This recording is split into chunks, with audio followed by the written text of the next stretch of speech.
Hello, today we are going to discuss about software and software engineering. So what is software?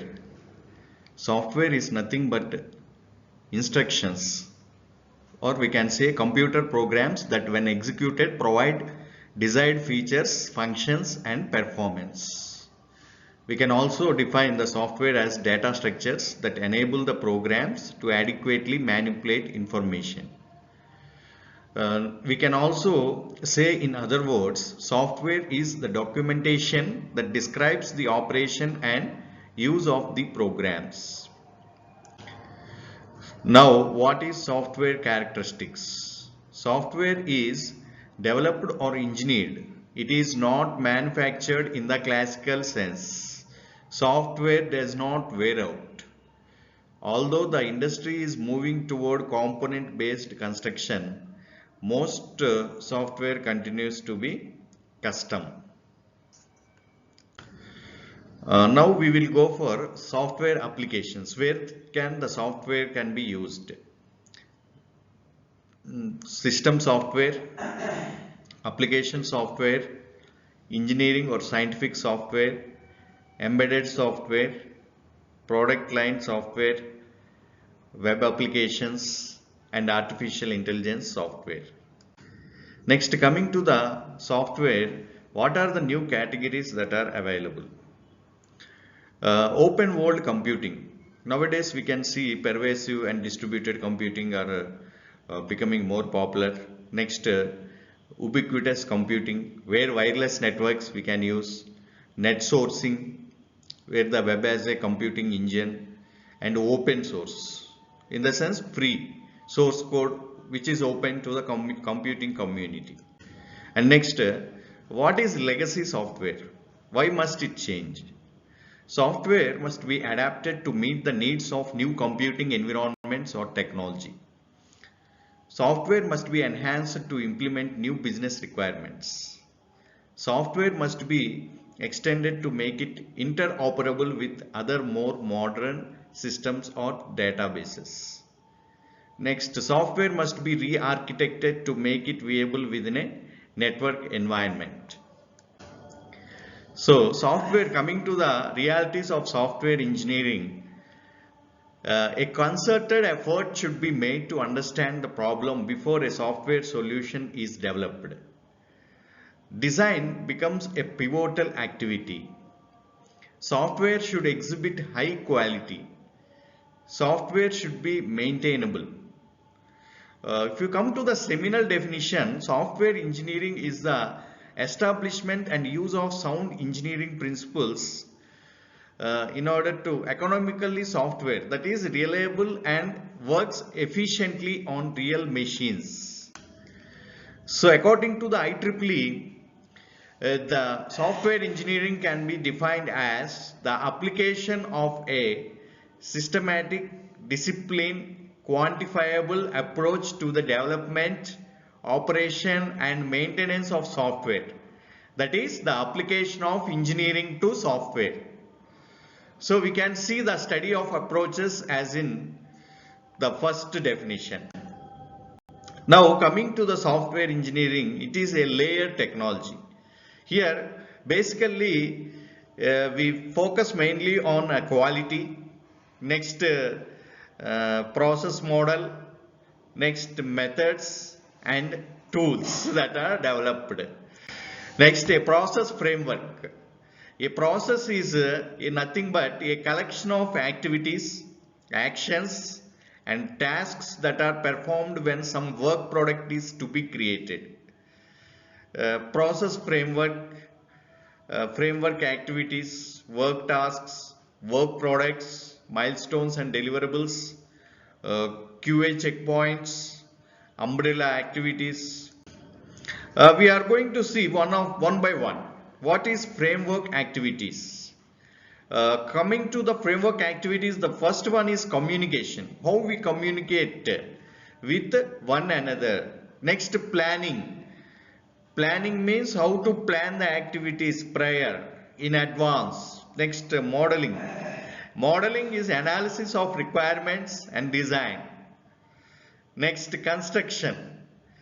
Code generation, testing. So we need to test whether the product is working properly or not. Next, deployment. After the final product is developed, it is to be deployed to the end user. What are the umbrella activities? If you see the umbrella activities, first one, software project management. Next, formal technical reviews, software quality assurance, software configuration management, and work product preparation and production. The essence of practice. First, you need to understand the problem. First, we need to understand the problem. That is coming under communication and analysis. Next, we need to plan a solution. That is modeling and software design. Next, carry out the plan. That is nothing but execution. Code generation actually happens. After that, examine the result for accuracy. That is the testing and quality assurance will come into picture here. So, coming to the first stage, that is understand the problem. Here we have several questions before us. First one, who has a stake in the solution to the problem? That is, who are stakeholders? Second one, what are the unknowns? That means what data, functions and features are required to properly solve the problem. Next, can the problem be compartmentalized? Is it possible to represent smaller problems that may be easier to understand? Next, can the problem be represented graphically? That means, can an analysis model be created or not? Next, coming to plan the solution, have you seen similar problems before? Are there patterns that are recognizable in a potential solution? Is there existing software that implements the data, functions and features that are required? Has a similar problem been solved? If so, are elements of the solution reusable? Can subproblems be defined? If so, are solutions readily apparent for the subproblems? Can you represent a solution in a manner that leads to effective implementation? Can a design model be created? Carry out the plan. Does the solution conform to the plan? Is source code traceable to the design model? Is each component part of the solution probably correct? Has the design and code been reviewed, or better, have correctness proofs been applied to algorithm? After that, we need to examine the result. Is it possible to test each component part of the solution? Has a reasonable testing strategy been implemented? Does the solution produce results that conform to the data, functions and features that are required? Has the software been validated against all stakeholder requirements? Next, what are the most popular concept in the software engineering is software myths. Affect managers, customers and also other non-technical stakeholders and practitioners are believable because they often have elements of truth, but invariably lead to bad decisions. Therefore, insist on reality as you navigate your way through software engineering. Next, capability maturity model integration. Capability maturity model integration is a successor of CMM, that is capability maturity model. It is a more involved model that incorporates best components of individual disciplines of CMM like software CMM, systems engineering CMM, people CMM, etc. Since CMM is a reference model of mature practices in a specific discipline, so it becomes difficult to integrate these disciplines as per the requirements. So this is why CMMI is used, as it allows the integration of multiple disciplines as and when needed. See here, what are the main objectives of CMMI? fulfilling customer needs and expectations, value creation for investors or stockholders, market growth is increased, improved quality of products and services, enhanced reputation in industry. CMMI representation is a staged and continuous. A representation allows an organization to pursue a different set of improvement objectives. First one, staged representation. What is staged representation?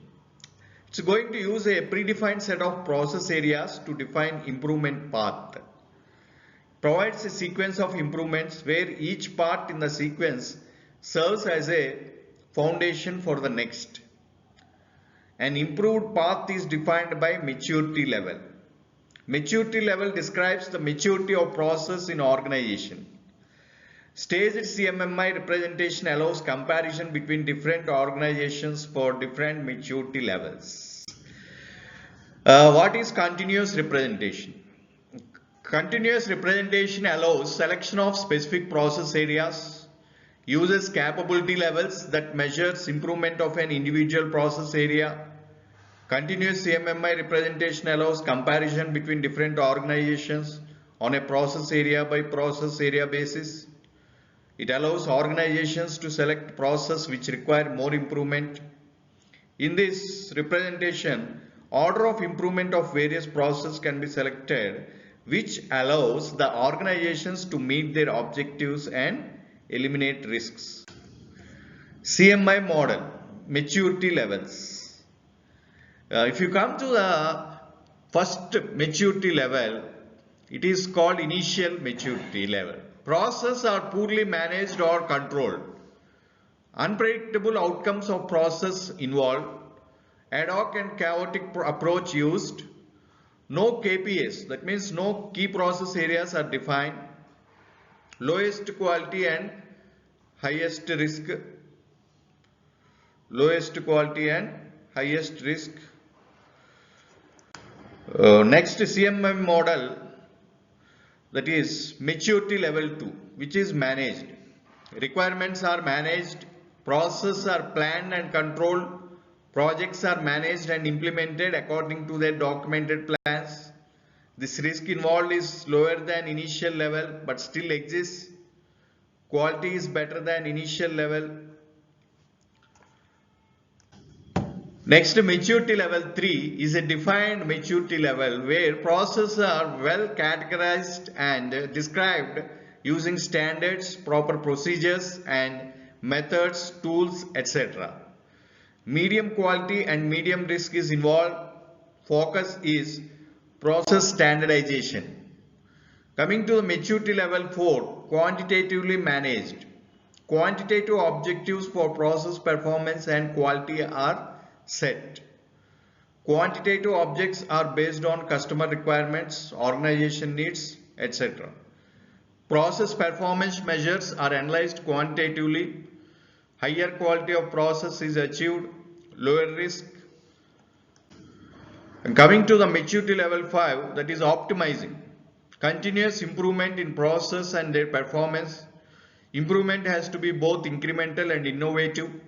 Highest quality of process, lowest risk in process and their performance. CMMI model capability levels. What is a capability level? Capability level includes relevant, specific and generic practices for a specific process area that can improve the organization's process associated with that process area. For CMMI models with continuous representation, there are 6 capability levels as described below.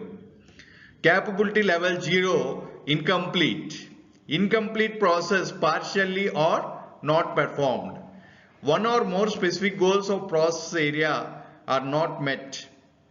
No generic goals are specified for this level. This capability level is same as maturity level 1.